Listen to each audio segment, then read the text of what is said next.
going on today, guys, and welcome to Eddie Studios, where I put out videos weekly with tips and tricks to help you be a better videographer. And if that sounds like something you're into, you might as well hit that subscribe button now so you get those notifications when I drop those weekly videos. Now today we're going to get into how to make your own video transitions. We'll get into how to create and use those different transitions that you just saw in that intro. They all just take a simple camera movement and a well-placed cut to make them work for your video. In the end, I'll show you a couple of editing tricks to help a few of those work a bit smoother.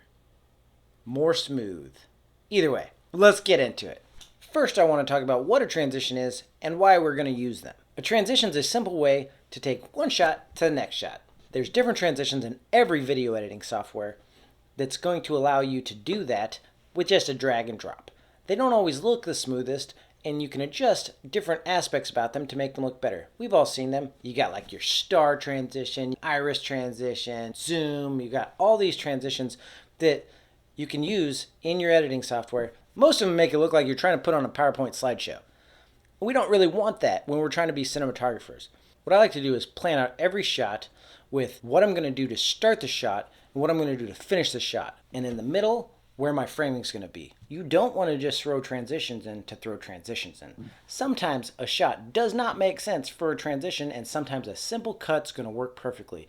Transitions can also be a stylistic choice, and a lot of these you've actually seen in movies. They're just not used dramatically and as often. Transitions can also be used to help hide cuts in a scene. The first transition I want to talk about is what I like to call a wipe transition, and I believe that's what most people would call it, but it's where you move behind an object and then come out from behind another object to start your next shot. And there's a couple of things you want to know about this transition, and that is that whatever the object is you move behind, you want it to be a similar color to the one that you're going to move out from on the next shot. And what this transition can make it look like is that you literally passed something and magically you were in a next shot. You're always going to want to use a manual focus. And sorry, I'm showing you this with my phone, but I'm shooting with my mirrorless camera right now, and I don't have a ton of equipment, so I only have one mirrorless camera.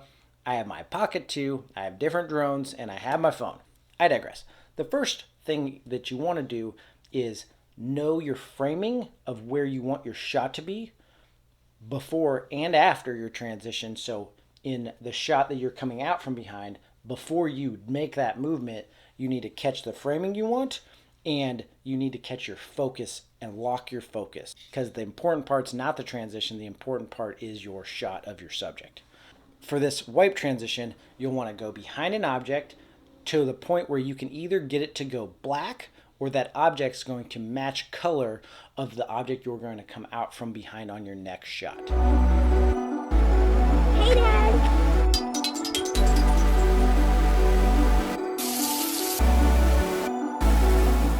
Going to black helps a lot, but what you'll find is that you wind up trying to get close to the object enough to go to black, and you'll bump it, so you'll have to do it a couple of times.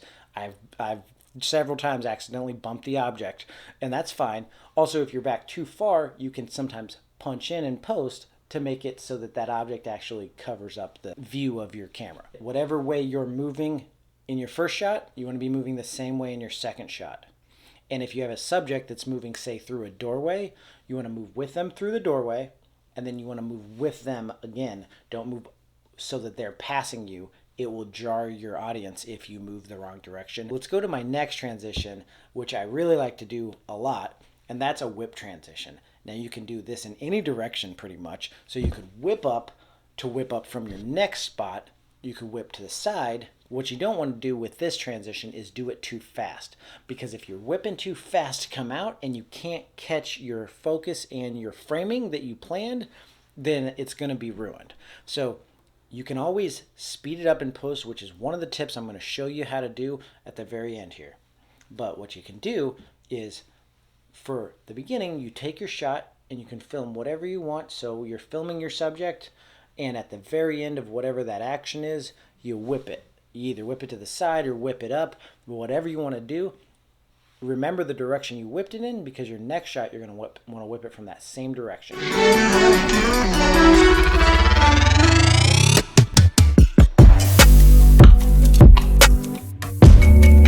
As just want to take a quick second and say, if you guys are getting some use out of this and you think you're going to use some of these transitions, hit that like button and leave a comment, because I want to hear that you guys are getting use out of it. It helps me out and helps me make my videos even better for you. That being said, if you're going to watch more of my videos and you think you're getting some use out of my content, do hit that subscribe button and don't forget the bell notification so that you get notified when I drop my weekly videos. So without further ado, let's transition. You like what I did there? Let's transition to the next transition. All right, so we're down to my last two transitions, and this one is what I like to call a shake transition. So this one you get to be a little bit crazy with your camera, kind of like the whip transition, but at the end of your shot, what you're gonna do is you're gonna hold your shot. I like to go up and down shake, and then on my next shot, I start with that up and down shake. And what you want to remember, like always, is to have the idea of where your framing is going to be at the end of your transition. So where your framing for the actual shot is, because remember, the shot is the most important.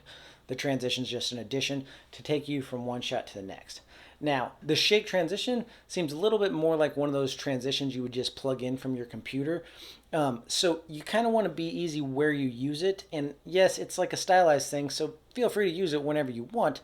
But when you're using it, think about like what kind of context it's going to be in. You could use it possibly if you're taking somebody into like a dream or something like that. So you can see where it could come in handy. Now, I did use it in that intro earlier just to kind of give you guys an idea of when you could use this transition. It's not necessarily where it feeds the storyline perfectly, but it is a spot where I use this transition. So check that out right here.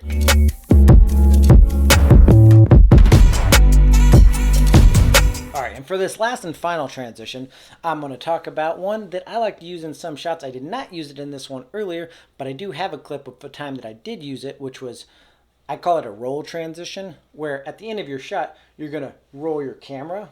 To do this properly, sorry, I'm pushing buttons, give it a roll at the end of your shot. And then on your next shot, same thing, but you're going to start with your camera upside down, and then you're going to roll it to have it right side up. If you screw that up, you could always flip it in post, but ideally you don't want to have to mess with it too much in post. This one's also where you just take it on a nice cut. So like midway through that roll, you'll cut it to the next shot of rolling into it.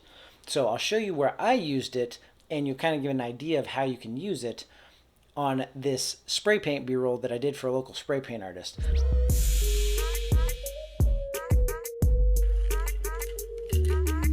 All right, so my preferred editing software is DaVinci Resolve, because you can get it for free and it can do everything and more than what some of the paid for softwares can do. So what I have here is I have my two clips in the timeline.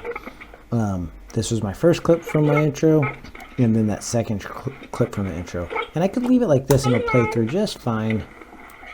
The transition works okay. But if I want to give a little bit extra oomph and some butteriness about it, what I'll do is I'll add a speed ramp in. And so on DaVinci Resolve, you right click on your clip, go to retime curve, and there's a couple different ways to actually do this in this software. But this is the way I prefer to do it, because I can make the transition really smooth this way.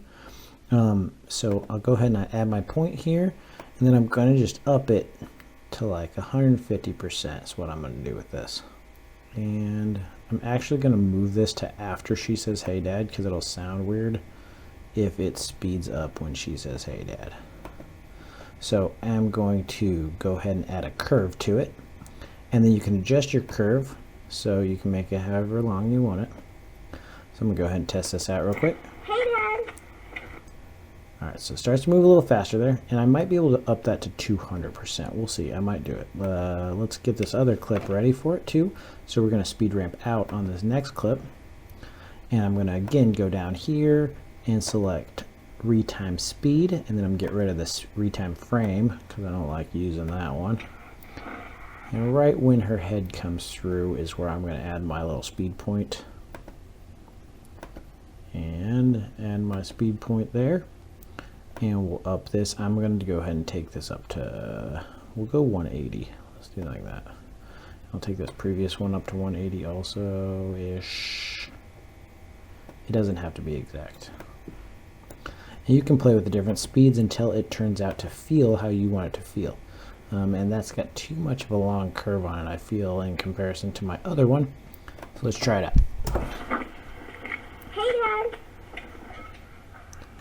So it kind of moves it a little bit faster. I think I have this first one a little too close to where her movement is, that it makes her look a little wonky. Let me go a couple frames after.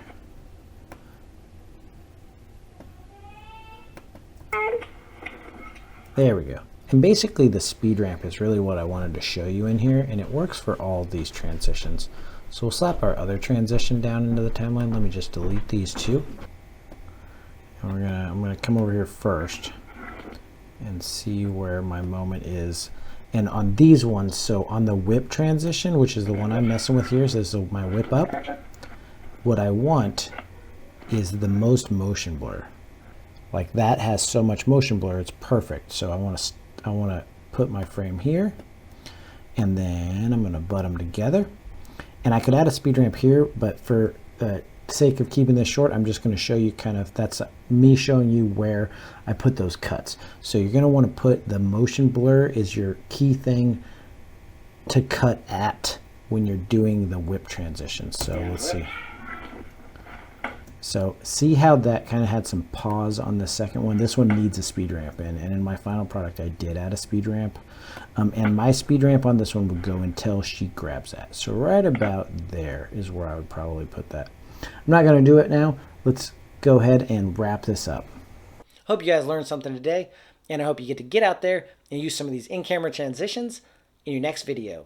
If you do, let me know in the comments, because I'd like to hear how they went for you. Until next week, I'm going to keep grinding here at Eddie Studios. Peace out. Peace, guys. Have a good one.